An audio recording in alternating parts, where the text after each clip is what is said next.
Fala, empreendedor! Sejam muito bem-vindos a mais um Pointcast, o Point do Empreendedor. Hoje vocês estão vendo aqui uma cara nova. Estou hoje como co-host convidado. Sou parecido um pouco com o Renato, mas hoje eu sou aqui o Pedro, um dos sócios proprietários e diretores operacionais do grupo Point do Açaí.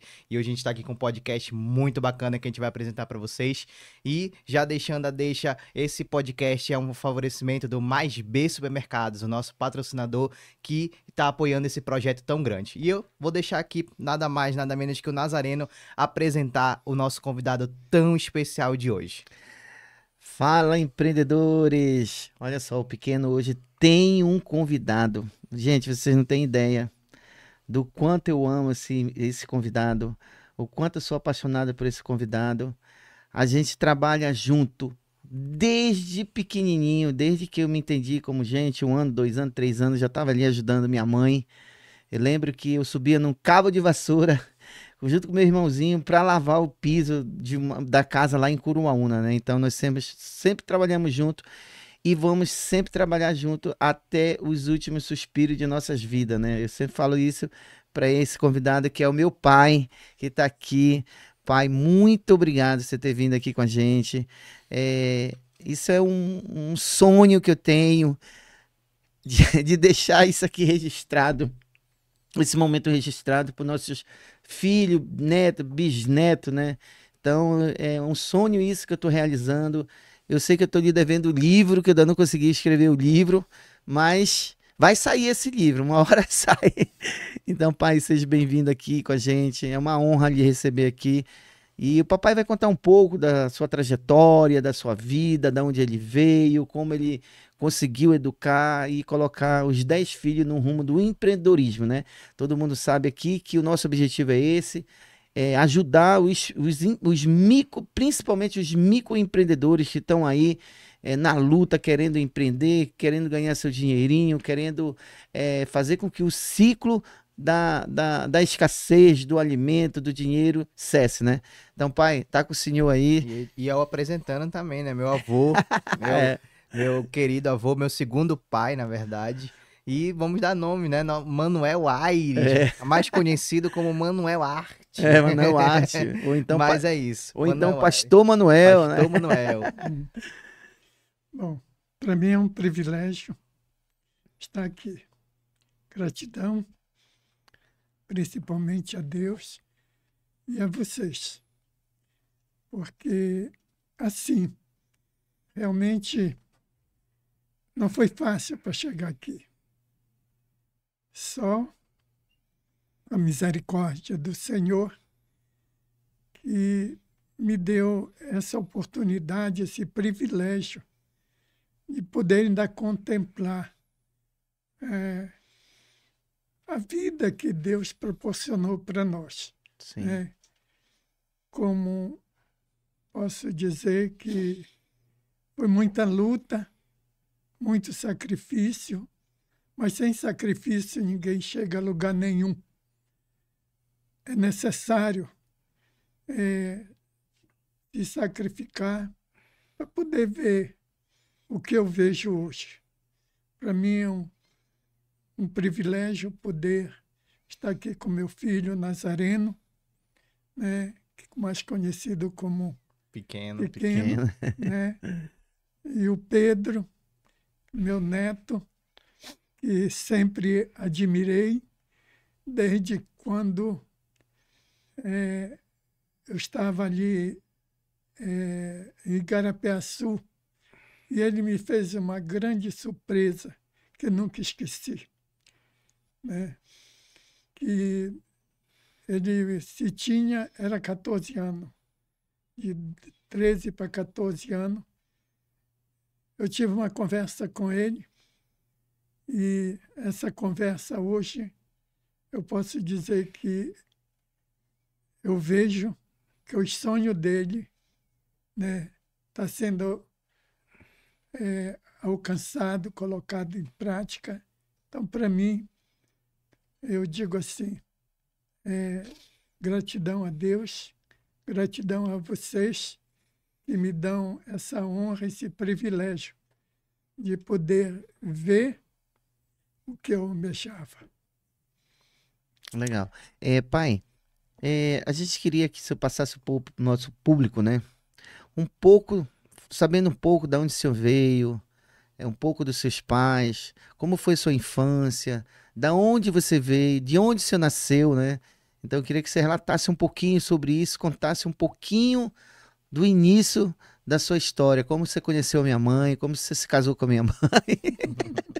Oh, meu Deus. Falar sobre a mãe vai ser Ô, saudade. complicado. Vai ser um pouquinho difícil. Ai, Bom, é, fazer uma retrospectiva da minha vida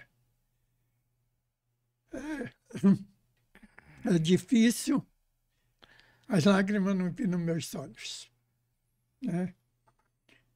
Porque, humanamente falando, eu não tinha como chegar aqui, né? Porque a minha caminhada, a minha história é muito longa.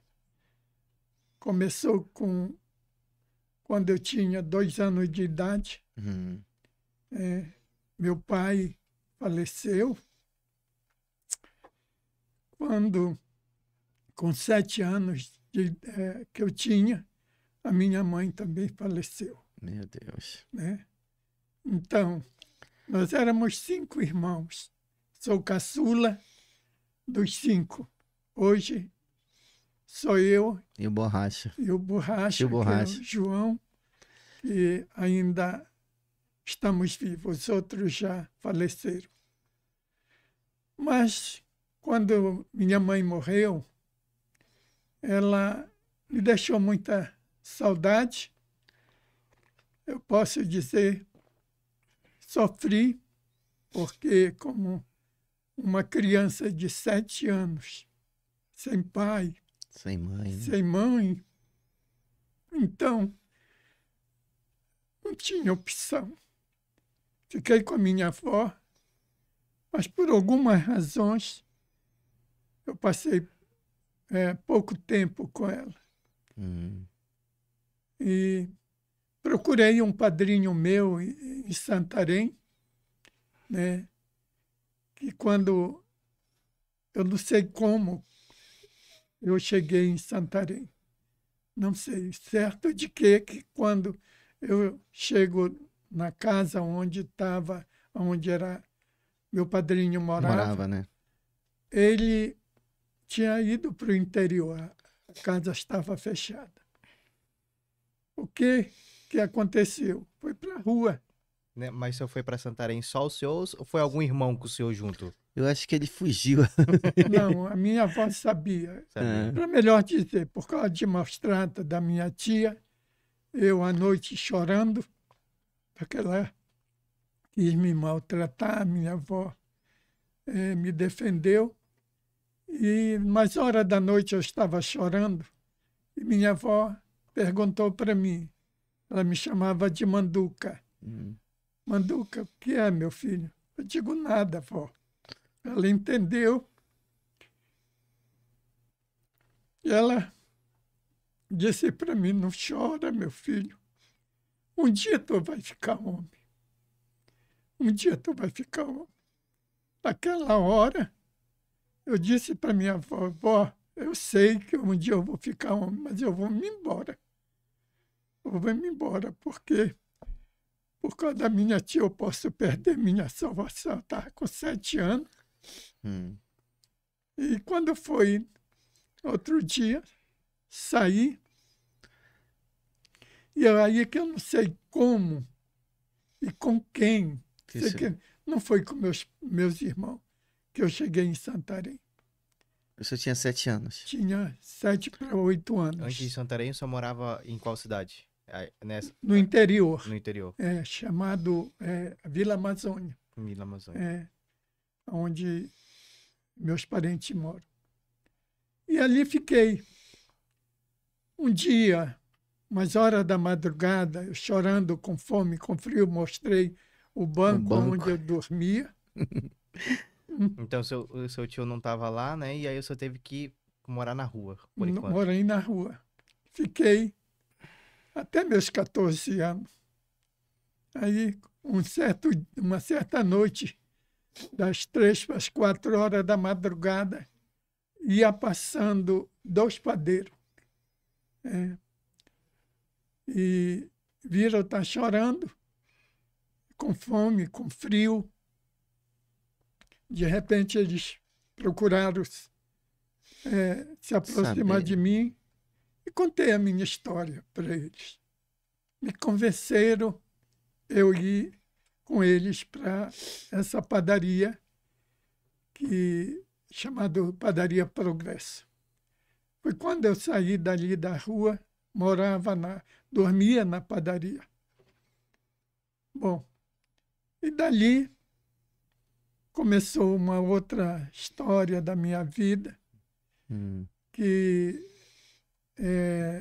foi quando houve um roubo naquela padaria, e como eu dormia lá, me acusaram que provavelmente eu tinha dado, assim... Tinha mexido lá.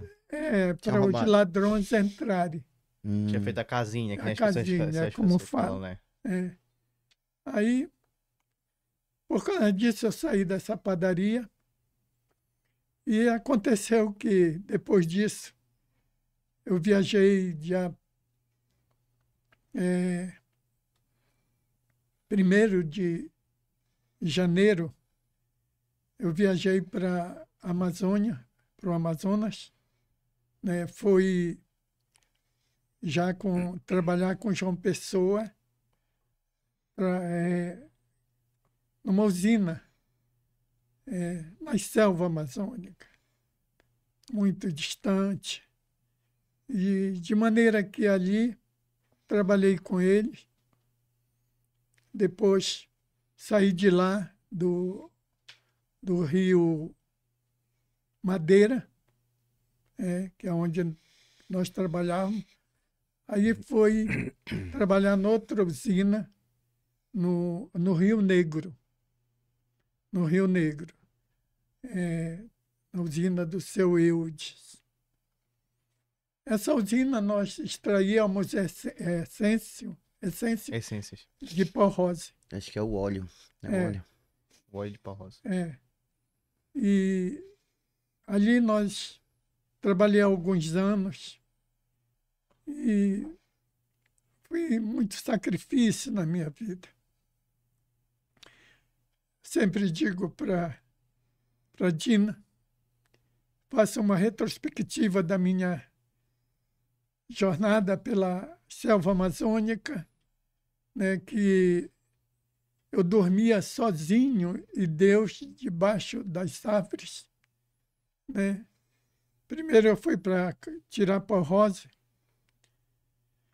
E meu colega que estava comigo, ele foi carregar uma tora de pau rosa que ele não resistia e eu carregava, né? E ele puxou botou no ombro, atracou na costa dele e não resistiu, caiu, se arrebentou, morreu nos meus braços. Meu Deus. O Davi. Aí fiquei só, trabalhei alguns anos lá. E nessa época, muito perigo, muita onça. Aí que eu digo que, quando eu vejo hoje, gosto de ver o mundo animal, né? O mundo animal, a floresta amazônica, hoje eu reconheço e sou grato a Deus, porque você mesmo, Nazareno, nasceu por lá, no meio dos índios. Outros teus irmãos, deles que eu fui parteiro. E uma vida sofrida, mas Deus nos guardou, né? Muita onça que tinha, eu era caçador de onça, eu era caçador de onça, gato, maracajá, fui pescador na Amazônia. Isso para vocês entenderem a minha emoção por hoje estar aqui. Jamais, humanamente falando, não tinha chance nenhuma, probabilidade nenhuma de estar aqui com vocês hoje. Casa do perigo, né? De tudo. Uma vida muito sofrida na selva amazônica, no meio dos índios, por onde você muitas vezes me desafiou para nós voltar lá, né, para você fazer o registro. Fazer um registro. Ver quem está por lá ainda, né? Se tiver, né? Mas infelizmente, como eu disse para você, que se nós fôssemos para lá, coragem eu tinha e tenho.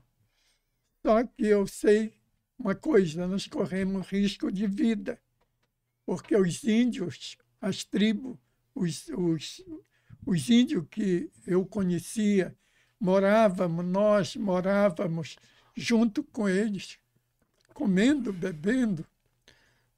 Mamãe era eu não cozinheira sei se dele. ainda... Mamãe era cozinheira deles, né? Era cozinheira. O que mais ela traía, assim, a tribo era por causa da comida que ela preparava, né? Como ela preparava e dava para os índios. E isso nós conquistamos ali, como sempre eu dizia e digo, se hoje eu tivesse o privilégio de voltar, eu chegaria no meio do meu povo. Caramba. Eu chegava junto daquelas pessoas que muitos me ajudaram, matavam onça, tiravam o couro para me trazer para Caracaraí, para vender, para comprar o nosso alimento.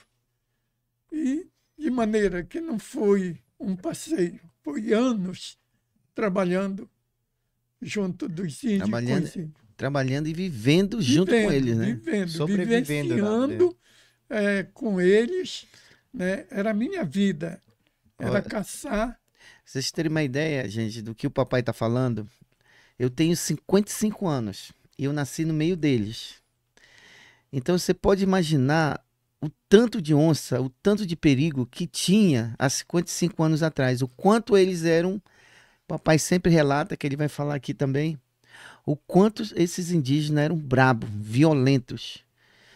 Papai tem uma passagem que ele conta que se olhasse para a mulher do índio, já tinha uma com uma flecha, né, papai? Já tinha um outro indígena com uma flecha para matar, né? Para eu entrar o rio Camanaú, Alalaú e Jalperi, são 3 rios indígenas. E lá para a gente entrar, entrava. Mas sair era difícil. Porque eles têm muito ciúme das índias deles. Meu Deus. De maneira que ali era muito perigoso. Mas muitos meus amigos, por lá ajudei a enterrar e enterrei eles também, que morriam de malária e outras doenças, né? Mas hoje, quando eu falo isso, eu louvo a Deus, porque vocês, que já tínhamos 6 filhos, e nenhum de vocês ficaram enterrados por lá. A probabilidade era grande. Quando nós saímos do meio dos índios, eu tinha um plano. Que plano era esse? Eu queria sempre ver o melhor para minha família, para os meus filhos. Já pensava Então, todo o meu sacrifício, de dia, de noite, correndo atrás de onça, cercando onça, como bem. Uma noite, meu filho, eu passei a noite com um índio cercando uma onça. E eu não consegui pegar essa onça. Aí que quando foi à tardinha, para as 5, para as 6 horas, ela estorrou atrás do nosso barraco. Aí, quando ela estorrou, eu caí na besteira, sem pensar das consequências de arremedar ela no porto, onde estava a canoa, né? E o barraco, assim, e eu arremedei ela ali, essa onça. De repente me vem na mente, eu falei para o índio, que era meu companheiro, vou me lembrar o nome dele. Aí eu disse para ele, rapaz, bora fazer o seguinte, a gente vai descer no rio, aí vai chegar em tal lugar, nós vamos entrar na mata e lá eu arremedo ela, hoje a gente mata essa onça. Aí fiz isso. Saí da onde eu tinha arremedado ela, que ela tinha estorrado, onde estava o barraco, ele e os outros irmãos dele, todo estava ali com a minha velhinha, como eu chamo. Aí descemos no rio, chegamos em tal lugar, aí eu subi, entrei na mata com o índio, Duval, eu chamava para ele, mas o nome dele ainda não me lembrei. R-Mãe. R-Mãe. R-Mãe. R-Mãe é urubu, será? Urubu Reis. Urubu Rei, né?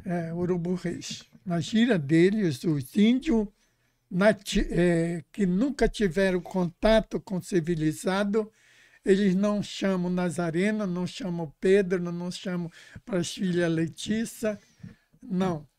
Tudo é nome de caça, ou então aves ou árvore, na mata. R-Mãe era o Urubu Reis. E era esse índio que me acompanhava. Esse índio era muito engraçado, mas eu vou falar isso mais logo.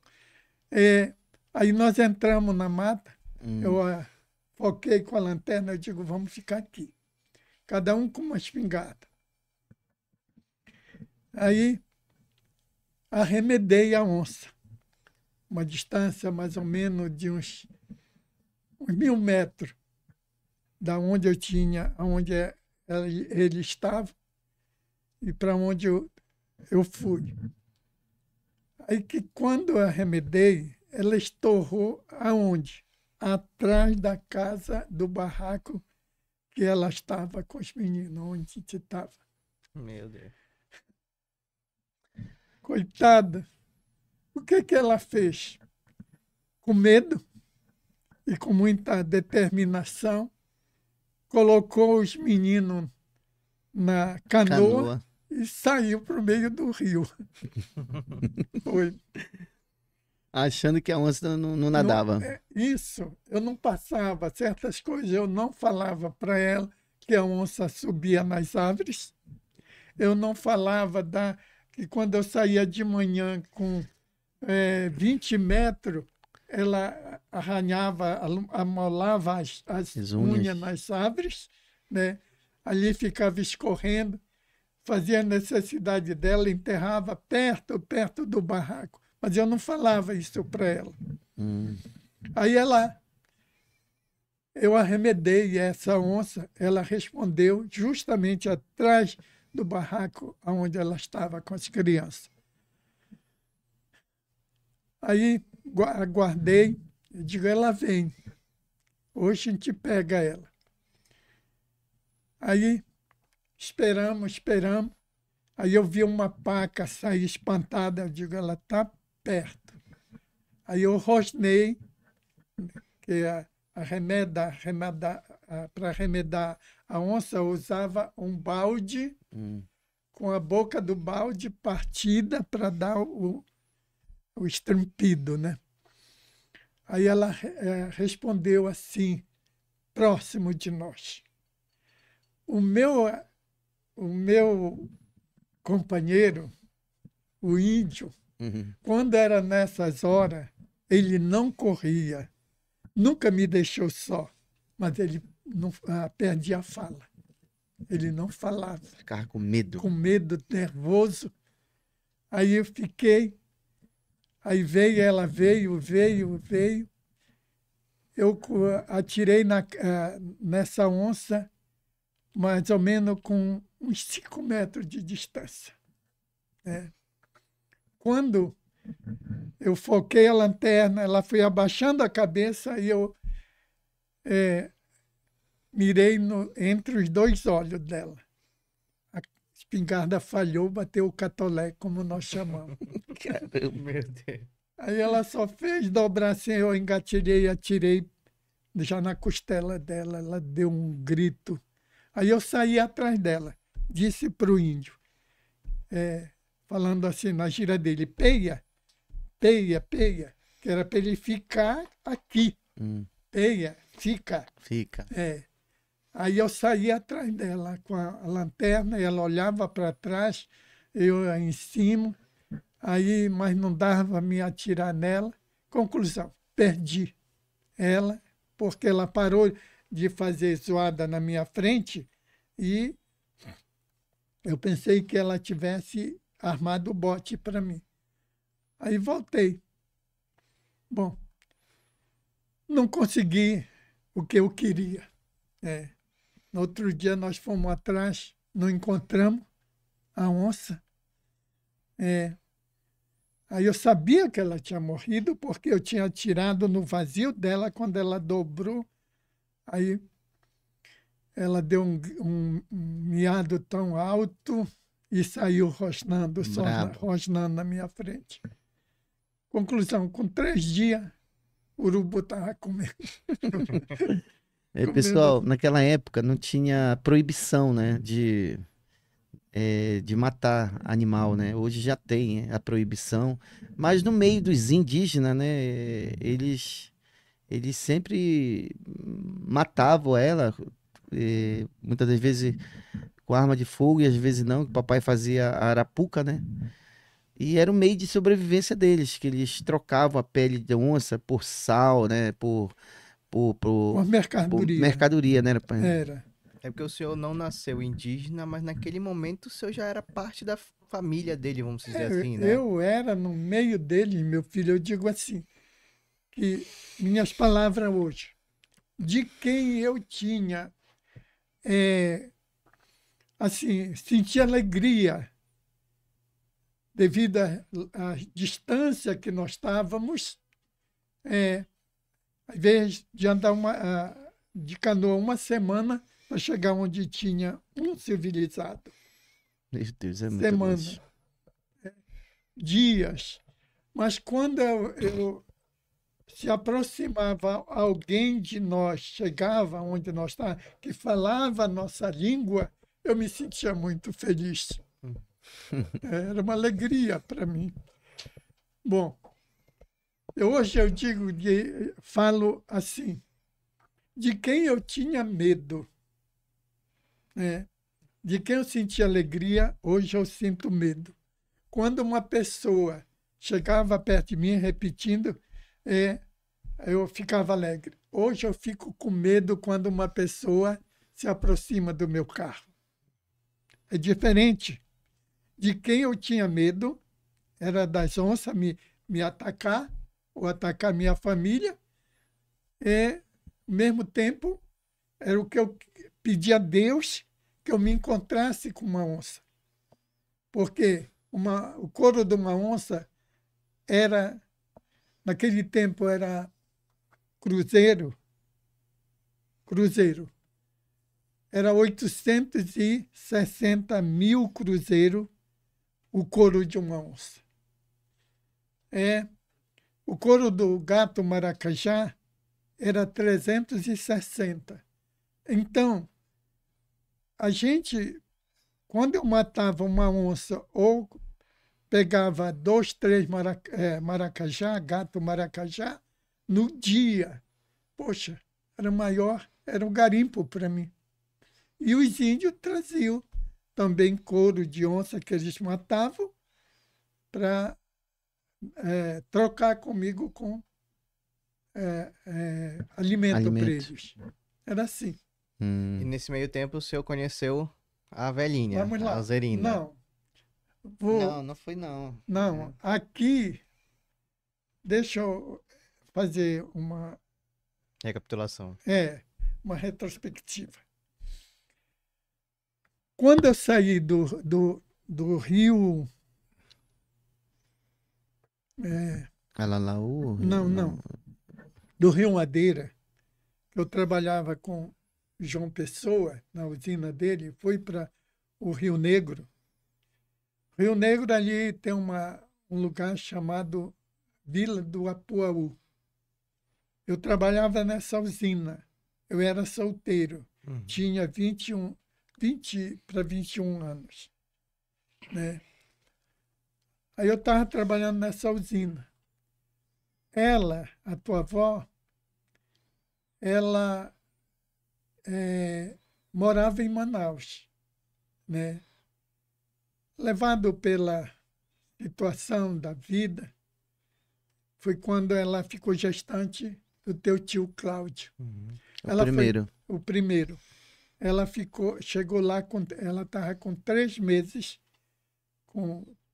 que tinha... Gravidade. De parto. De nascido, teu tio Cláudio. Tinha 3 meses de nascido. 3 meses de nascido. Aí foi aonde nós se encontramos. Se encontramos. Aí dali foi aonde eu digo que antes disso, nas horas, quando eu trabalhava sozinho pelas matas, muitas vezes eu chorava com saudade da minha mãe, tudo. Aí aqui, quando foi dia 7 de setembro, esquecido o ano, que eu me encontrei com ela. E eu digo assim, foi quando eu me encontrei com a minha segunda mãe, que foi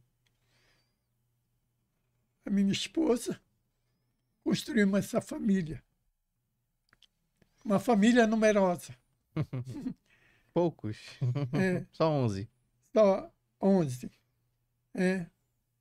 Bom, nós se encontramos no Rio Negro, numa vila chamada a Vila do Apuaú, onde era essa usina que eu trabalhava. Foi onde nós se encontramos. Dali, nós continuamos trabalhando sempre pelas matas, pelos índios. Foi quando eu fui para o meio dos índios.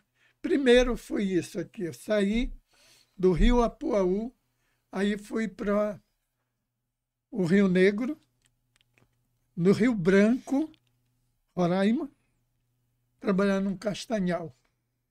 Trabalhar com castanha. Minha vida, meu filho, foi assim. Sempre trabalhando dentro da floresta, né? Sempre trabalhou muitos anos com os indígenas, trabalhou 7 anos, morou e trabalhou com eles durante 7 anos, né? E até ao ponto de a malária nos tirar dali, né? Papai sempre conta como que nós chegamos lá em Caracaraí, é onde eu sou registrado, né? Que fica uma cidade que fica distante de Boa Vista, 120 quilômetros, né? No estado de Roraima, né? E muitas pessoas pensam que o senhor é paraense, né? De Belém do Pará. Mas... Todo mundo pensa que eu sou paraense, mas eu sou de Caracaraí, Roraima. Eu fui registrado lá e vim... E nasceu lá. E vim parar aqui para Belém, né? E aí, avançando um pouquinho na história, né? Pós-índios e tudo mais, aí o senhor vai primeiramente na estação de energia, né? Que o senhor Da- trabalhava. Foi assim.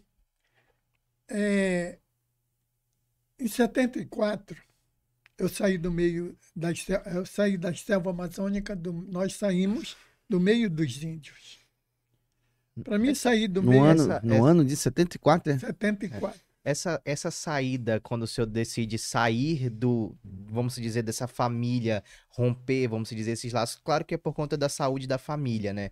Mas como isso foi na visão deles? Eles aceitaram tranquilamente? Eles ficaram chateados, ficaram com raiva?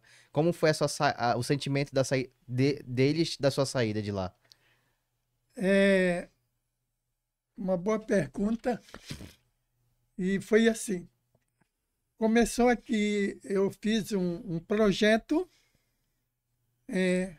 para passar 3 meses na selva. Uma serra que os índios chamam de Babararima. Babararima é a serra do Surucucu, entre Colômbia e Brasil. E eles diziam para mim que tinha muita, muita onça. Aí então, eu fiz o plano de passar 3 meses nessa serra, nesse lugar. Me preparei e deixei eles com 2 índios, Anapê e R-Mãe, já civilizado. Eles tinham família e eu ia passar 3 meses. Foi o que nós combinamos, eu combinei com os índios. Só que para lá eu só tinha que passar só com 2 índios. Só podia passar. Só podia passar com esses 2 índios. Outros não tinham. Como Não eu tinha posso- acesso, né? Não podia ter, não podia entrar, né? Não podia, não Entrar, a não podia. ser esses 2 índios. Se eu fosse com os outros índios, nós seríamos mortos. E até mesmo churrasco, porque são calimbás nessa jornada. Nesse meio aí tem índio calimbau. Calimbau, né? Canibal, é.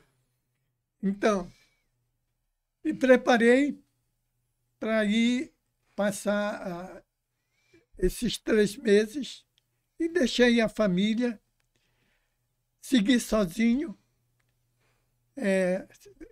remando de rio acima. Cheguei no lugar onde eu peguei a trilha dos índios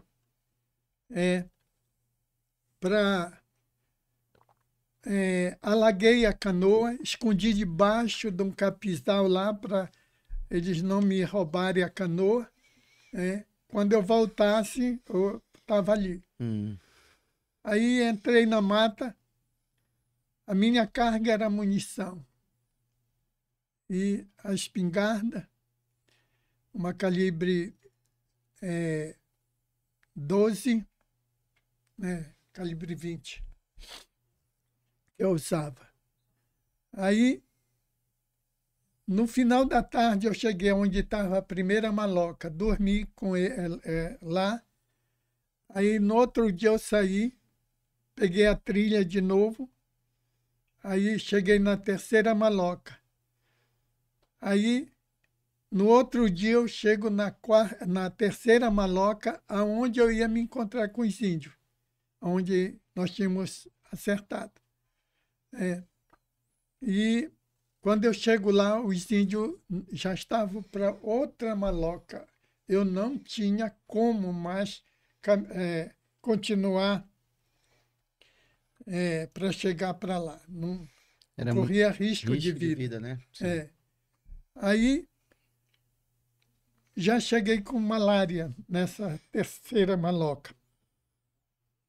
Aí eu resolvi voltar. Foi quando eu voltei e cheguei aonde eles estavam, a família estava, pela misericórdia de Deus, doente, com malária, e ela não se levantava. A tua avó não se levantava, né? Foi quando ali, todos eles com malária, todos doentes. Aí foi quando eu decidi sair das selvas, das matas. Disse para ela, bem, faz o seguinte, vê o que tu põe na canoa e vamos embora. E eu vou te ser bem sincero, não volto mais. Mas como, Manuel? Tu não tem profissão, ela disse, me lembro tão bem. Para a gente ir com essa família numerosa, como que a gente vai viver na cidade? A minha resposta para ela, até hoje eu me lembro, nunca esqueci. Eu digo também, eu tenho visto gente mais morto de espírito do que eu, foi para a cidade e não morreu de fome. Se eu escapar dessa, de fome ninguém morre. Essa foi a minha palavra para ela. Coitada, ela com dificuldade se levantava, pegando as coisas, embarcando, botando na canoa.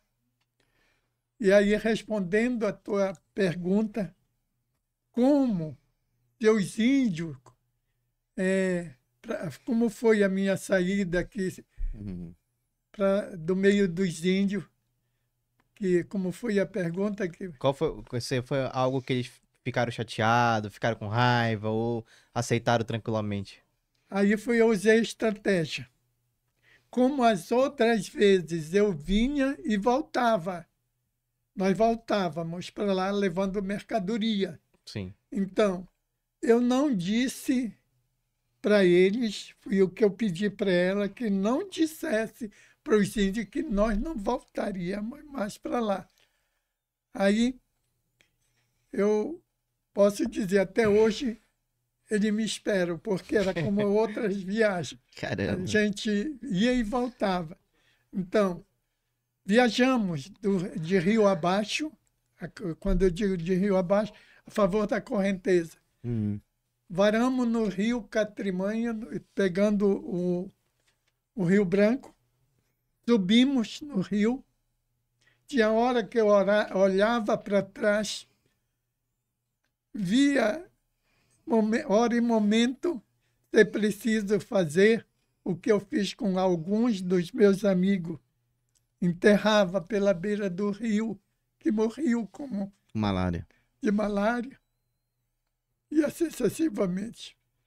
Até que chegamos em Caracaraí.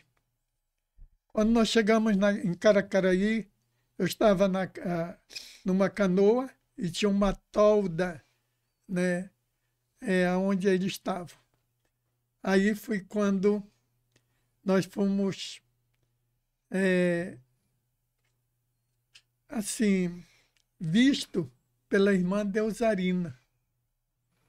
Ela foi para apanhar água, aí tem a história dele que ele já se lembra.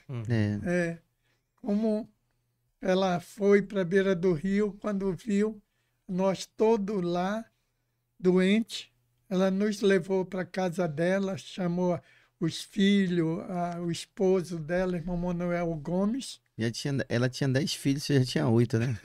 Era. Fui para 18. Tem a coincidência até dos nomes, né? É. Manuel Aires era o Manuel Gomes, e tinha a Alzerina e a e Deusarina. Deusarina. Como é as coisas, É. né? Meu E Deus. ali eles nos ajudaram, nos socorreram. E foi quando nós chegamos em Caracaraí, fomos cuidados por eles, aos cuidados dos médicos, tudo. Aí já foi uma outra jornada da nossa história. Aí, pai, você chega em Caracaraí e não iria mais voltar, né? Uhum. Aí me lembro que você foi trabalhar na Camargo Correia, e qual era a outra empresa? Camargo Correia aí? Não era da Brecht, não. Não, era Camargo Correia. Quando nós chegamos em Caracaraí, Eu lembro-me que como eu tinha saído das matas, branco, aí as veias da minha barriga aparecia, Uhum. tá entendendo? Aqui o baço parecia que era a cabeça de uma criança. Pra você ver a gravidade. Eu fiz um tratamento agudo pela Sucam, naquele tempo, né? E de maneira que escapamos todos fomos cuidados pelos médicos, todos. E aí foi quando já estava melhor. Eu fui trabalhar, fazer tijolo, pisar, massa barro, quando era 2 horas. Aí, O senhor podia não ter profissão, mas o currículo, né, já teve de tudo. aí olha só, aí foi quando melhorei tudo. Aí o irmão Manuel Gomes falou com o Vital, que era um marchante, se ele podia, se podia nos ajudar. Aí foi quando nós fomos morar lá naquelas ilhas. Que tu disse Na que Ilha Grande. de frente de Caracaraí. Bom, ali, de lá, eu fui trabalhar com Monteiro, que era um empreiteiro da Camargo Correia. E o que eu estava fazendo? Partindo, tirando estaca para cerca. Foi quando chegou um barco que levou mercadoria da Camargo Correia. Nós estávamos desembarcando e o doutor Alencar, o superintendente da Camargo Correia, viu eu estar trabalhando lá, aí perguntou com quem eu trabalhava. Aí eu ouvi ele dizer, alguém dizer que eu trabalhava com Monteiro. Aí quando eu subi, saí do barco, aí o doutor Alencar perguntou para mim onde eu trabalhava. Eu falei para ele. Aí você gostaria de trabalhar na Camargo Correia? Eu disse, gostaria. Era uma empresa de que na época, Camargo Correia? Eu estava abrindo uma A rodovia. Camargo Correia é uma multinacional.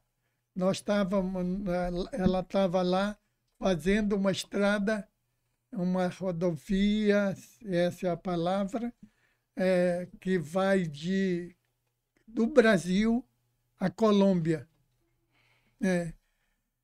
Trabalhamos nessa estrada, ela foi interditada pelo governo, né? Muito conflito, né? Mas eu tenho muita coisa. Engraçado que ele já estava abrindo essa rodovia, trabalhava já há algum tempo, né?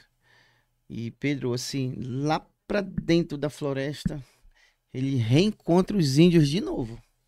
Ele disse que não ia voltar com a família.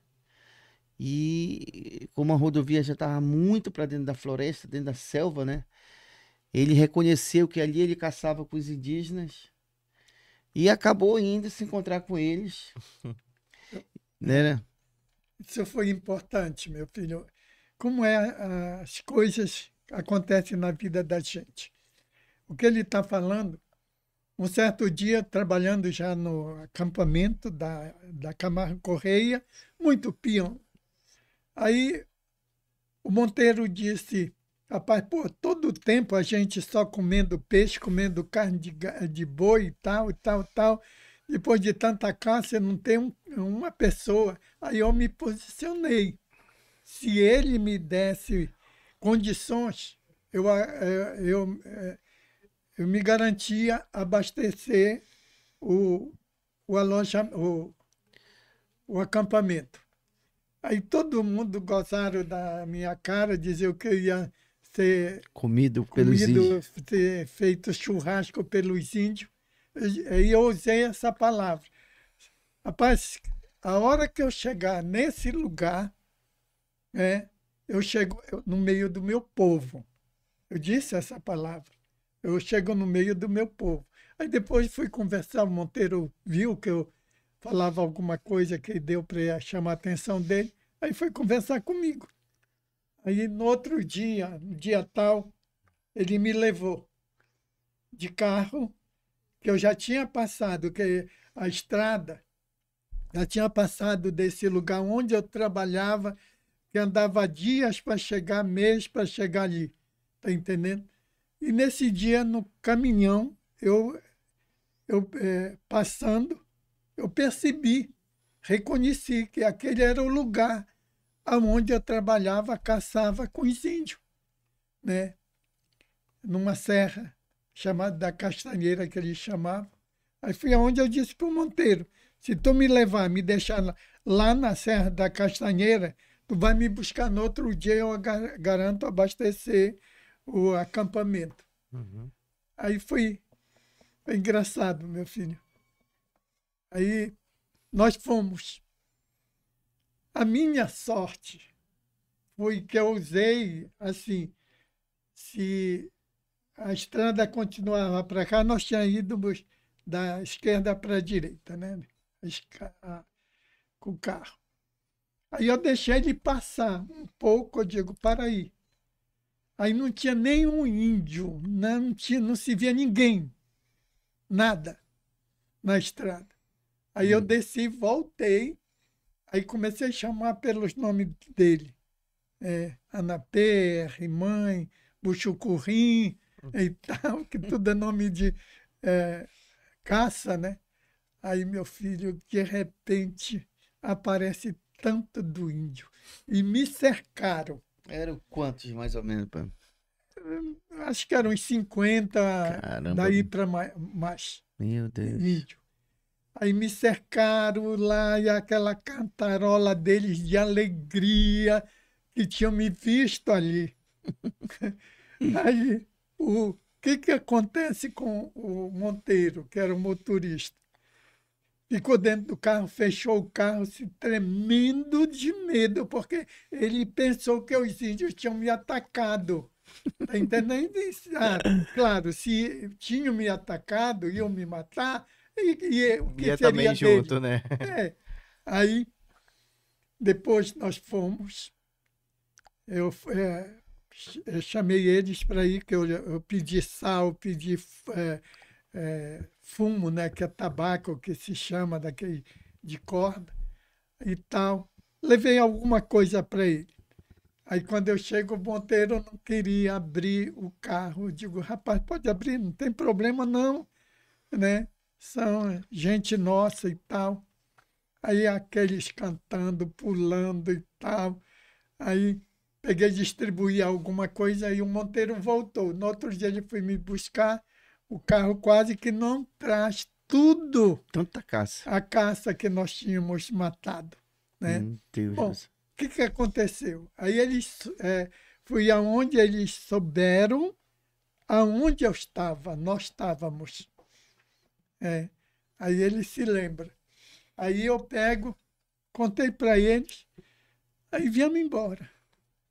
Aí, quando fui um dia, meu filho, depois de algumas semanas, aí eu tinha matado uma anta, né? E quando fui cedo, quando eu vi, os índios chegaram no acampamento da Camargo Correia. Como é as coisas, meu filho. Aí eles almoçaram tudo, aí levei eles lá para a guarita onde eu trabalhava. Quando eu cheguei com os índios, que eu falava a língua deles com eles, foi aonde Deus me deu a oportunidade para me ser reconhecido. Apenas eu era um vigia da guarita, né, na Camargo Correia. Aí, dali me deu oportunidade. Um dia me chamaram no escritório do Dr. Ítalo, Dr. Pamplona, esquece o nome do outro. Aí perguntaram para mim se tinha condições de nós íamos levar eles na maloca. se não corria risco de vida com ele. Eu digo, não, quando você chegando comigo, não tem problema. Claro, tem algumas regras que a gente tem que levar a sério. Aí foi que nós fomos. Eu fui com os engenheiros e aí eu fui conhecido na Camargo Correia, né? E conhecido pela FUNAI. Me convidaram, meu filho, não foi uma nem duas vezes para me trabalhar na FUNAI, né? Eu não tinha, coitado de mim, eu não tinha conhecimento o que era a FUNAI. Uhum. O que é a FUNAI? Um órgão importante na defesa, federal. Na defesa dos indígenas, né? Então, mas eu não sabia disso. Aí não quis, levando a sério que eu não ia mais voltar para o meio dos índios.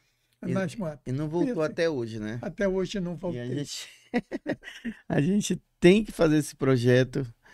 Eu estou trabalhando em cima desse projeto já há um tempo. Antes da pandemia, quase que dá para a gente voltar lá. Eu já tinha feito contato com o barco, quanto ia custar, porque leva dias para chegar lá. Dias. De barco leva dias, imagina de canoa. Como ele vinha de lá, né? Mas a gente vai um dia lá. Um dia a gente... Eu sou doido para chegar no meio desse povo onde nós nascemos, para fazer o registro disso, né? E tinha um sonho de levar a mamãe também, mas a mamãe hoje ela tá com Deus, né? Tá nos braços deles. Nós perdemos ela para a pandemia junto com meu irmãozinho Isaías, né? E a vida continua, né, pai? Continua. O que eu quero, aonde eu quero chegar? Como eu disse, jamais pensaria de hoje estar aqui. E principalmente ter esta família, como vocês, né? Me dá o privilégio, a honra, a gratidão a Deus de ter essa família tão próspera que Deus me deu, né? Não tinha chance nenhuma, humanamente falando, dos bancos das praças, das selvas amazônicas, da proa da canoa, pescando, caçando, né? Como que eu não tinha visão nenhuma de chegar aonde nós chegamos. Hoje, eu louvo a Deus que não tenho um filho que tenha a CLT. Que trabalhe com a empregado. Todos são empresários. Todos são empresários. Louvo a Deus por isso, parabenizo cada um de vocês. Com isso, para chegar onde nós estamos, claro, em primeiro lugar o Senhor, mas uma responsabilidade que pesava sobre os meus ombros. Principalmente quando eu cheguei em Belém. Nós chegamos em Belém. Quando nós chegamos nessa terra aqui, nesta capital, eu era funcionário da CELPA. Vim para cá numa maca. Eu acho que pai, eu acho que você relata um pouco. Tipo assim, papai, a gente já estourou nosso tempo, né? Mas vai ter o segundo, terceiro, quarto episódio com ele. Porque é um livro aberto. A gente está aqui contando o nosso primeiro episódio. Inclusive, a gente vai começar a falar da sua saída de Caracaraí, que meu pai voltou lá para onde ele nasceu, que é a Vila Amazonas. De lá, ele sai para Curuaúna, e de Curuaúna a gente vem para Belém, né? Mas eu queria que você contasse, pai, aquela passagem que quando a gente, lá em Caracaraí, o senhor percebeu que nenhum dos seus filhos, nem o senhor, teria chance nenhuma de encerrar um ciclo que eu sempre falo, o ciclo da pobreza, da dificuldade financeira. E hoje nós conseguimos encerrar esse ciclo, né? A gente está na luta aí, gente, mas graças a Deus hoje nossa Ninguém família, passa dificuldade. ninguém passa dificuldade, nem de alimento e nem financeira, né? E aí eu queria que o senhor contasse para nós aqui, para o nosso público, a história das duas galinhas foi quando, quando, quando ele sai do meio dos indígenas, sai da Camargo Correia de novo, ele saiu de lá, os indígenas foram atrás dele para ele voltar novamente, mas ele estava muito determinado a fazer a mudança na empresa, né? Na família. E hoje tem essa mudança aí, todos meus irmãos trabalham por conta própria, os meus sobrinhos aí também trabalham por conta própria, e a gente vai contar essa história no segundo episódio. Mas antes de encerrar, eu quero que o papai conte essa situação quando ele deixou minha mãe lá, que foi o momento que ele saiu do meio da selva de novo, que ele estava abrindo essa rodovia federal. E aí tem essa passagem que me chama muita atenção e, inclusive, assim, é bem emocionante porque, nossa, conte essa parte aí, pai. Bom, nós saímos de Caracaraí.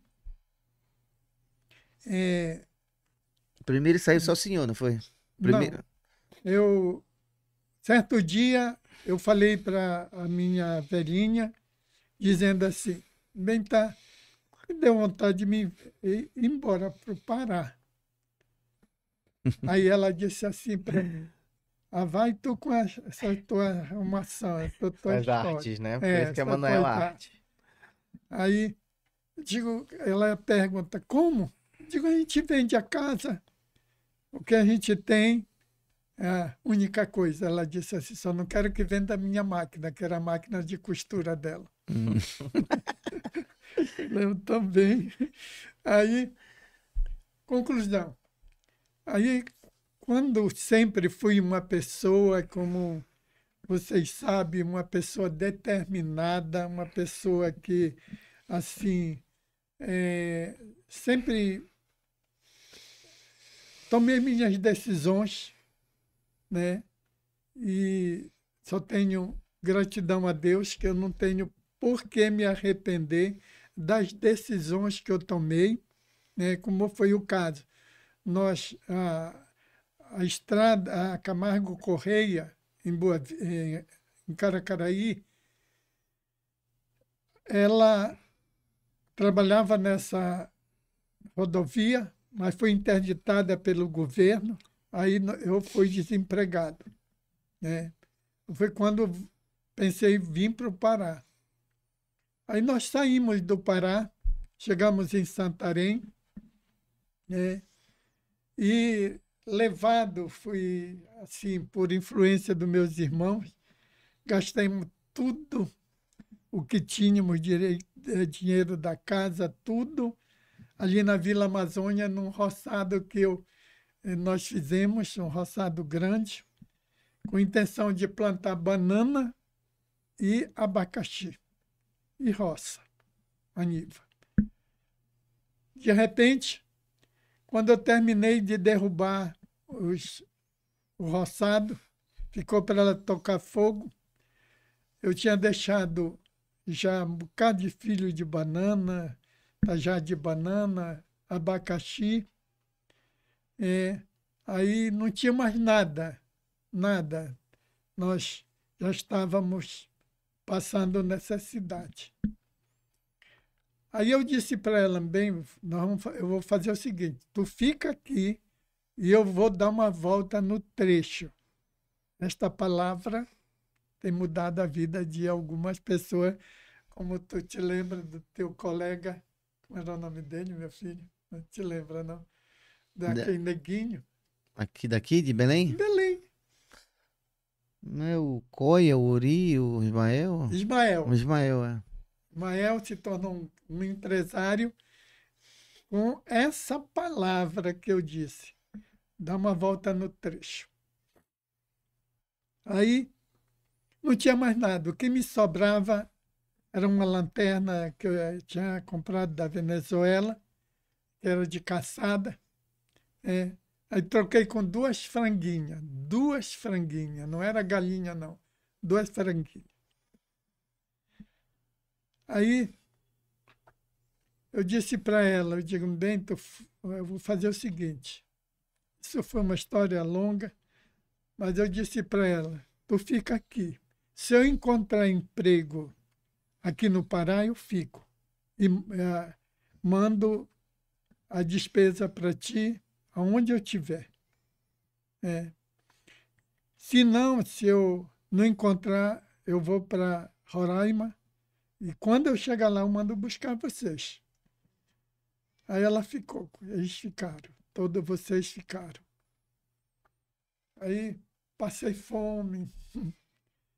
Aí, com 28 dias, eu me empreguei já numa empresa que prestava serviço para a CELPA, né? Na construção da hidrelétrica em Curuaunas. Uhum. É. Bom, para mim sair de lá, na hora que eu ia saindo com as duas franguinhas na mão, uma escapuliu. Uhum. Escorreram atrás dessa franguinha, não pegaram, eu saí só com uma. Jamais posso esquecer que foi com o valor dessa galinha, dessa franga que eu vendi por 5 cruzeiros. Passei 28 dias, mas cheguei em Santarém. Andei atrás de emprego. Aí eu estava alistando gente no Exército. De repente, eu estou aqui, 3 pessoas na minha frente para me entregar o meu documento. Aí eu vi uma ignorância lá do sargento com civil. Eu disse, não, aqui não é meu lugar. Saí da fila, peguei a estrada. Alto da Serra, nós passamos lá.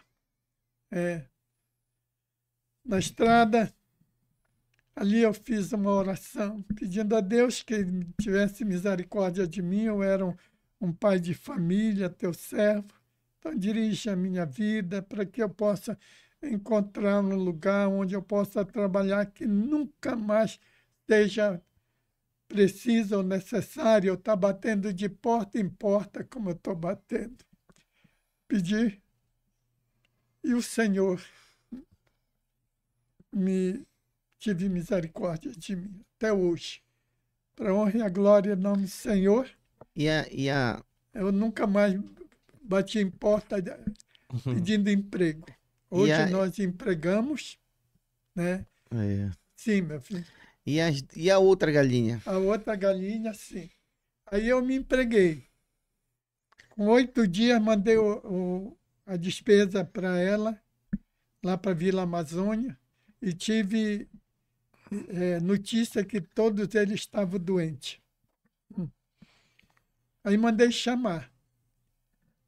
Aí, sábado, eu vim encontrar eles em Santarém. Aí, quando ela foi para vir atrás de mim, ele e os outros maiores ficaram e ela trouxe os que estavam mais doentes. Aí, o que ela encontrou, o que socorreu ela para vir atrás de mim? Como é que Deus age, meu filho? Foi aquela franguinha que tinha escapulido da minha mão. Foi a única coisa que ela pegou. Eu saí com uma na frente, uma franguinha, e depois ela veio atrás comigo, atrás de mim, com a outra franguinha que tinha escapulido da minha mão. Até que Se ela não tivesse chegou. escapulido, não teria nada Não pra teria, trocar. meu filho, Pra não comer. teria. Era tão difícil, tão. Meu Deus. Então, Aí, gente, aí, olha só, quando ela chegou quase morrendo, ela quase sem condições de se colocar em pé com os meninos. Aí o pedido dela para mim, ela disse, eu tenho um pedido para te fazer. De como assim? Ela disse que eu não quero mais voltar para aquele lugar. Uhum. Como? Tudo que a gente tinha foi gasto ali. Aí na hora, conversei com ela e digo, bom, se você me prometer que nós vamos passar o que passar na vida, mas se você não me reclamar, não tem problema, eu abandono. Você não volta para lá. Ela disse, posso passar o que passar, mas para lá não quero voltar. E aí, eu tinha aí 70 quilômetros de Curuaúna a Santarém. Nós tínhamos ido numa picape, 12 pessoas. Aí, quando foi de madrugada, eu coloquei ela e os meninos na carroceria da picape, com todos os trabalhadores. Aí foi embora. Nós fomos. Cheguei, pedi uma hospedagem para o irmão Bené, na casa dele, me hospedou. Voltei. 7 horas eu estava no trabalho. ele tinha 10 filhos. Tinha 10 filhos. E a gente... 10. Já tinha 10? Já. Não, tinha 8, 9. né? 9. Aí, olha só, meu. Aí que quando entrei no trabalho, bati meu cartão, quando foi umas 2 horas, uma meia-noite para em diante, nós tínhamos descanso. Aí o encarregado, sim, Mamanel, encontrou com a família? Ele me perguntou, era uma rodada de pessoa que estava. Aí o irmão Bené, eu não sei se a mulher dele vai amanhecer viva. Essa foi a palavra dele. Aí o encarregado, como assim? Rapaz, é o que eu estou te falando. Está muito doente. E o que você está fazendo aqui? Ele disse para mim. O que você está fazendo aqui? E a resposta para ele, nunca esqueci. Eu preciso do meu emprego.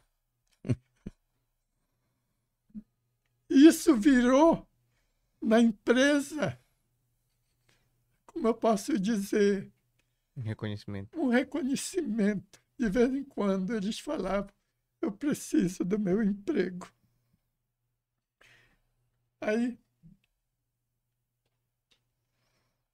quando foi de manhã, amanheceu, aí eu estava 7 horas, estava no trabalho. Quando eu vi ele tá chamando, irmão Manel, irmão Manel. Aí pronto, seu Antônio. Aí ele estava, meu filho, com um monte de dinheiro na mão dele. Fizeram coleta. Ele fez a coleta, como se chamava lá, uma vaquinha entre os encarregados, engenheiro, né? E ele me chamou com o dinheiro na mão. Ele disse, isso aqui é seu. Vá cuidar da sua família. Só me apareça aqui quando eles estiverem bons. O que é que eu quero dizer? Se eu ficasse como ele ficasse na cidade, não voltasse para lá, eu tinha ficado desempregado, provavelmente já morrido, alguns, né?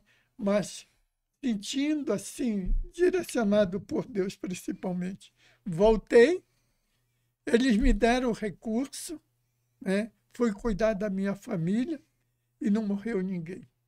entendendo? Legal.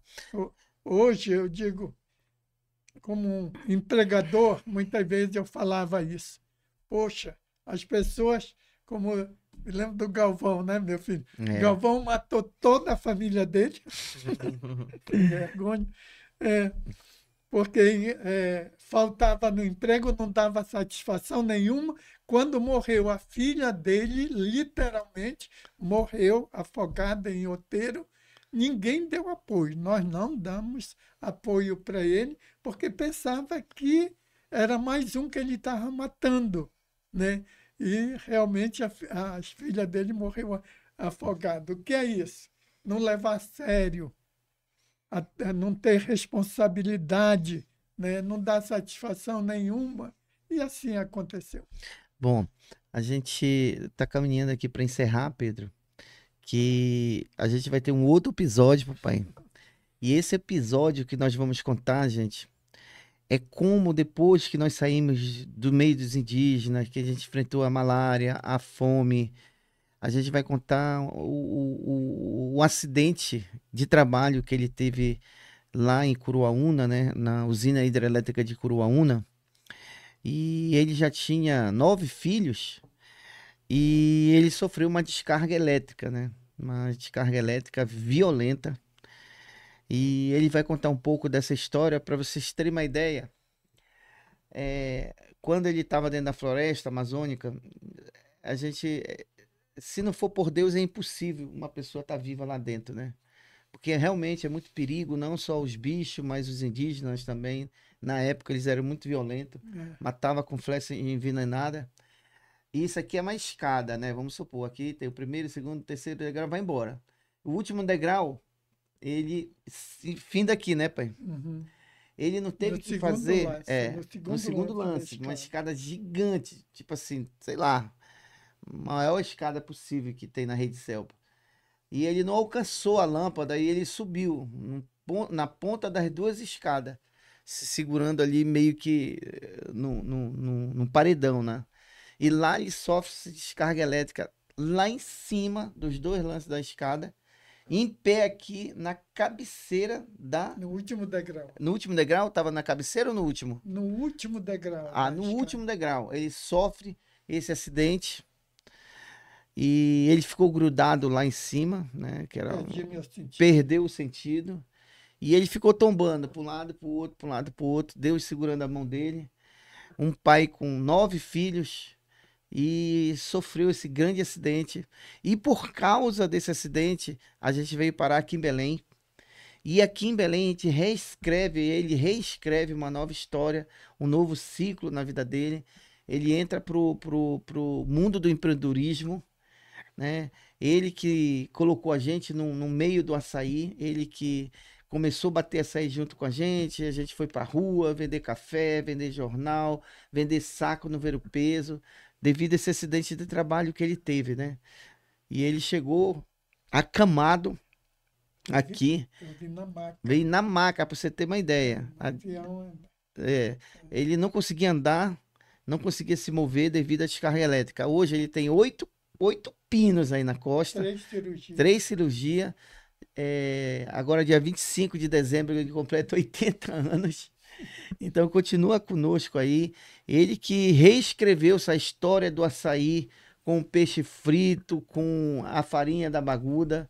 Hoje, meu pai, hoje eu dei segmento, hoje, e o Pedro está dando segmento. Hoje a gente deixa um legado muito grande e a gente vai falar no segundo bloco, né, no segundo episódio, como foi que nós superamos tudo isso, né? Porque imagina, né, pai, a gente chegar aqui, a Selpa na época, ela transferiu 9 filhos, e mais ele, papai e mamãe. Então jogaram a gente aqui, literalmente, esqueceram da gente aqui. E como ele não pôde trabalhar, quem trabalhava eram os 4 mais velhos, né? Eu, Edilson, Cláudio e o Joca, né? E eu me lembro muito bem quando a gente chegou na vila, né? Na Vila do Carmo. Gente, tinha, eu me lembro assim, era uma rua muito estreitinha, né? Era uma vila mesmo, né? Literalmente uma vila. E a gente não tinha nada na vida a não ser nossa roupa. E não tinha televisão, não tinha nada. E aí a gente se pendurava, todos os filhos se penduravam naquela janela para assistir televisão da vizinha. Para vocês terem uma ideia como realmente era a nossa situação. Papai não tinha condições nem de comprar uma televisão para uma família que daí nasceu mais um aqui, não foi, pai? Para vocês terem uma ideia, papai não tinha condições de comprar nenhuma televisão para os 10 filhos. Imagina isso, né? E aí a gente trabalhou nesse mundo do empreendedorismo. Papai colocou a gente para estudar o mundo do empreendedorismo, embarcamos. E hoje eu tenho 55 anos, né? Então tem 55 anos que eu trabalho com meu pai. Eu nunca deixei de trabalhar com ele, nunca vou deixar de trabalhar com ele, porque é uma referência e a gente vai contar essa história do empreendedorismo, né? Nós vamos entrar de fato da parte de como aprender a empreender, que esse é o nosso objetivo. Então, no primeiro bloco foi da história dele, da onde ele veio, onde ele nasceu, como ele trabalhou, né? Vocês viram aí ele relatando 7 anos trabalhando no meio dos indígenas, né? Então nós saímos de lá e conseguimos realmente fazer um grande trabalho aqui em Belém. Estamos fazendo um grande trabalho aqui em Belém. Papai está deixando um grande legado. Eu vou contar para vocês, quando ele chegou aqui em Belém, que ele não teve o que fazer, colocou açaí 24 horas. E eu dormia na sala. Gente, eu não conseguia dormir porque era assim, Pedro. Toda hora vinha gente bater na porta para tomar açaí. Não é isso, Pedrão? É isso aí, Não gente. esquece nosso patrocinador aí, quem é, Pedrão? Tem muita gente ainda, tem muita história por aí. É impossível resumir essa história em um episódio. A gente já tinha planejado isso, que seria mais de um episódio, porque realmente é uma história muito inspiradora, é uma história muito bonita, é uma história que muitas pessoas pensam que o Nazareno é herdeiro, que já começou o Ponte do Açaí com muito dinheiro e tudo mais, mas é uma história de muita superação, é uma história de muito desafio e é uma história, acima de tudo, inspiradora. Ela inspira as pessoas que estão por aí, que estão começando do zero, que não tem um tostão, mas estão começando. São histórias como essa que mostra pra você que mesmo que você esteja começando do zero ou até do negativo, é possível vencer. Basta ter muita determinação, muito trabalho e muita ajuda também de quem é possível. Então a gente tá aqui sempre ajudando. Então foi um privilégio escutar essa história. Eu já escutei essa história, eu acho que umas 10 vezes, mas todas as vezes é um detalhe novo, é uma emoção nova e é muito lindo ver o quanto que a nossa família hoje tá bem, mas foi por conta de muito suor, sangue e lágrimas de pessoas que vieram antes para conseguir fazer que hoje a gente tivesse uma vida boa. E muita oração também, muita oração, né? muito mamãe, Deus. lembro dos calos no joelho da minha mãe, né? Eu lembro quando a mamãe entrava no elevador, que eu sabia que ela estava lá e eu via o dedinho dela, né? O dedinho dela no óleo ungido. Ela saía ungindo o primeiro andar, o segundo, o terceiro. Ela ia lá em cima, ficava orando, né? E as pessoas do restaurante não entendiam aquela fé dela e falavam, eu acho que a mãe Nazarena é doida. Tá falando sozinha aí no primeiro e segundo. Ela entrava no banheiro, ela entrava em tudo, ela tocava na escada para que a pessoa não escorregasse, não pudesse cair, se machucar. Então, ela era uma intercessora muito grande. A gente vai falar um pouco disso, né? A gente sabe que tem muita história inspiradora. Esse é o nosso objetivo aqui no podcast. Nós realmente mudamos o mercado de Belém. Papai mudou o mercado de Belém do açaí, porque antigamente, né, pai, só se vendia açaí até meio-dia. Hoje, pelo trabalho do papai, vende açaí 24 horas, né? Foi toda uma mudança. A gente tem deixado um legado que antigamente só vendia peixe frito com açaí, não ver o peso. Papai nos colocou no caminho do açaí. Meu irmão começou a trabalhar com açaí também, começou a vender peixe frito com açaí. Depois eu comecei a fazer esse trabalho. Depois veio o meu outro irmão, que é o Samuel, que tem o Urunato também, que trabalha vendendo açaí com peixe frito. E hoje tem pessoas aí muito bem sucedidas que não tinham nada também. A gente tem grandes play aí, né? Nós fizemos essa transformação do mercado da culinária regional. Hoje vocês veem aí o Ver Açaí, vocês conseguem ver o Amazônia na Cuia. Hoje eu consigo ver, papai, restaurante sendo inaugurado igualzinho o nosso em Portugal, né? Quer dizer, as pessoas falavam, ó, não vai dar certo. Não, eu me lembro que um empresário disse, não venha para a estação que não vai dar certo. Peixe frito com açaí na estação, a estação das docas é para colarinho branco, só gente que tem muito dinheiro. não venha para cá que você vai ter prejuízo, e se você não está pensando direito. E eu falei assim, cara, todo mundo come peixe frito com açaí, né? E fomos para lá. Recentemente agora nós saímos de uma visita técnica lá. Nós estamos assim num paraíso. Conseguimos um espaço com muita luta, com muita determinação, conseguimos vencer a licitação. É um espaço maravilhoso que o Ponte do Açaí está voltando novamente para um dos pontos mais nobres, mais turísticos que tem, porque de 3 galpões agora vai ser 11 galpões de gastronomia, 11 galpões de grandes negócios, e vai dar milhares de pessoas. Vai ser uma circulação assim ainda, pô, eu tava falando, meu filho, se prepare, porque vai vender muito. Por quê? Porque é um ponto turístico, papai, que ninguém tem no Brasil. Ninguém tem, né? Eu acho que até, eu não sei se no mundo tem uma vista dessa, com aqueles galpões, tão grande quanto tem aqui em Belém. É impressionante. Então, Isso aí. Então, esse. ganchinho, meu filho, só para a certo. minha parte. Em primeiro lugar, ouvindo essas palavras, e Nazareno, Pedrinho, me faz lembrar quando vocês tinham o ponte lá Na estação. na estação, Na estação. na estação, que você queria alugar aquele restaurante embaixo e que ninguém acreditou. Eles não deixaram. Eles Não- não deixaram eu Não. descer. Não acreditavam. Eu estava em cima. Era. E hoje eu digo assim, que minha gratidão a Deus e a vocês por terem, assim, permanecido, e que hoje eu vejo, como você fala até em Portugal, o qual eu disse e digo que um dos segredos para o empreendedorismo, o empreendedor, é assim, para se lançar no mercado, que não seja mais um, como sempre eu falei isso para vocês, não seja mais um. Se possível, fazer o melhor, né? Mas não seja de qualquer jeito.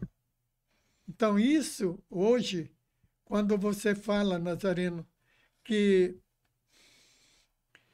tem muitos, até em Portugal, o qual eu digo assim, que nós não imitamos ninguém. Isso é a minha gratidão a Deus e a vocês, né?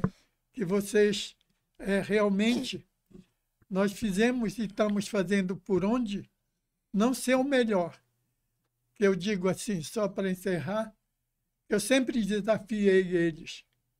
Isso provavelmente ficar para o segundo bloco, mas da reunião que eu tive quando eu saí da CELPA. Sim. Eu disse para eles que um dia não vai ser fácil, meu filho, eu não trouxe nada, eu pedi demissão. Mas o que eu aprendi não ficou lá. E assim, eu digo que disse para eles, não vai ser fácil para nós, mas um dia nós vamos estar ao lado dos bons. Dos melhores. Foi isso que eu disse para ele. Eu vejo o campo verde, vai custar, mas um dia nós estamos ao lado dos bons. E hoje minha gratidão a Deus, a todos vocês, os nossos amigos, que hoje nós estamos aí. E é tão verdade, papai, que quando a gente foi fazer a visita técnica lá agora, papai só estava do lado dos melhores, só do lado de Tubarão, né? O Picuí, o Carne Sol Picuí, o nosso amigo Fabrício, Ângela Cecília, família da pizza, Não, família Cecília. família Cecília, Puba. Puba, tava lá o Thiago Castanho, né? Então, só empresário de grande porte. E a gente começou do nada, do nada. A gente que passou um filme na nossa cabeça, passou um filme na cabeça, de a gente estar ali junto com eles e eles reconhecer a gente. Pô, e aí, pô, pequeno, eu tô muito feliz que vocês estão aqui com a gente. E eu me Hoje lembro, a estação tem o prazer de de receber a gente. E na época eles não acreditaram no peixe frito com açaí e nos expulsaram de lá de dentro. Literalmente nos expulsaram. É. E nós estamos dando assim, voltando assim, lá por cima, né? Não para passar por cima de ninguém, que isso não interessa, mas a gente está voltando assim, muito fortalecido, muito orgulhoso e muito reconhecido. E é um privilégio gigantesco estar ali dentro esse novo empreendimento que está sendo feito aí pelo governo do estado. Eu sempre digo, que o que é o grande desafio? Você chegar ao topo. O grande desafio agora é permanecer. Permanecer. Sempre eu falei isso e falo. Isso não é fácil. Não é fácil. Chegar ao topo da fama, disso, daquilo, um dia você chega. Agora, o grande desafio é permanecer no topo. Isso aí. Legal, pai. Eu queria lhe agradecer. Isso aí. Assim, a minha gratidão aqui é muito grande, porque é um material aí que vai ficar pro resto da vida, vai ficar no YouTube pro resto da vida. Todos, um dia a Maria Alice vai estar assistindo, a neta dela, a filha da Maria Alice vai assistir também, porque é um material que nós estamos produzindo e vai ser vários blocos, né? Vão ser vários blocos.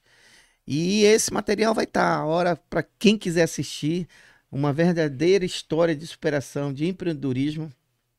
Hoje a gastronomia paraense, pessoal, está muito em alta. E a gente sabe que realmente a gente contribuiu muito e vem contribuindo muito com isso.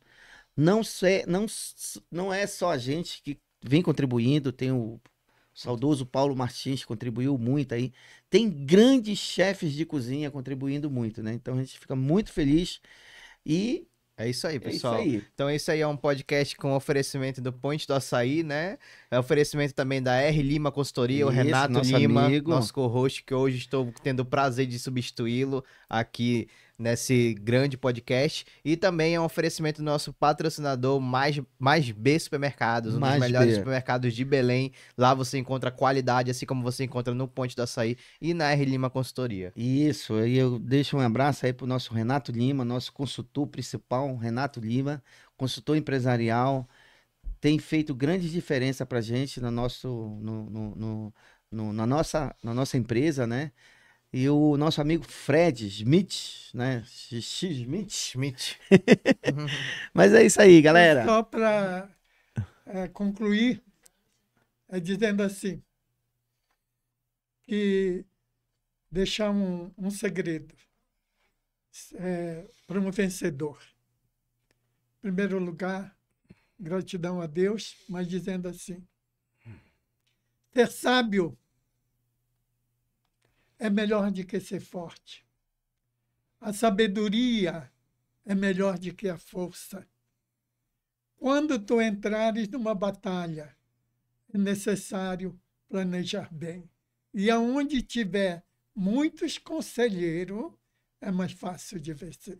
Perfeito. Amém? Amém. Deus nos abençoe. Olha que corte lindo. Obrigado, gente. Obrigado. Até o próximo episódio.